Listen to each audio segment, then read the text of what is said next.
Summer వచ్చిందంటే grapes మంచిగా వస్తాయి కదండి. గ్రేప్స్ అంటేనే గట్టిగా ఉండాలి. కలర్ కొంచెం గ్రీన్గా కాకుండా ఆ తెల్ల తెల్లగా ఒకలాంటి కలర్ వస్తుంది చూసారా, అలా ఉన్న కాయలు చాలా బాగుంటాయి. ఇవన్నీ తోటలో వెండి, తోటలో నుండి తీసుకొచ్చిన కాయలు. నేను అది అడుగుతున్నాను, కేజీ ఎంత అని అడుగుతున్నాను. నాకు ఇష్టమైన కాయలు కనబడగానే ఒక ఆవిడ వెంటనే తీసేసుకున్నారండి.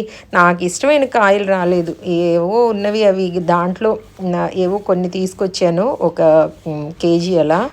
యాపిల్స్ ఇవన్నీ కూడా ఇంకా మామూలే కదా మనకి. ఇప్పుడు ఫ్రూట్స్ అవన్నీ కూడా, జామకాయలు అయితే ఎప్పుడు తింటూనే ఉంటాను, ఇంకా మీకు తెలిసిన విషయమే. పాపయ్య కూడా ఎప్పుడు ఇంట్లో ఉంటుంది. ఇవన్నీ తోటలో అండి. ఈ సపోర్ట్ అయితే ఇవాళ ఫ్రెష్గా ఆ తోటలో అప్పుడే తెంపుకొచ్చినవి అనమాట. వాళ్ళు ఇచ్చే చెప్తూ ఉంటారు, అమ్మ మీరు ఇవి తీసుకోండి అంటారు. ఏంటంటే వేరేవి ఫ్రెష్గా లేనివి తీసుకోనని వాళ్ళకి తెలుసు కాబట్టి ఫ్రెష్గా ఉంటేనే చెప్తారు, ఇవి తీసుకోండి ఇవి వద్దు అని చెప్తారనమాట. ఇవన్నీ తోటలో. ఎప్పుడైనా వాళ్ళు బండి దగ్గర లేకపోతే నేను వెళ్ళిపోతుంటే వెనక నుండి పిలుస్తూ వస్తారు, అమ్మ రండి రండి రండి నేను ఇక్కడే ఉన్నాను, తీసుకోండి తీసుకోండి అంటూ ఉంటారనమాట. పిలిచి మరీ ఇస్తారు.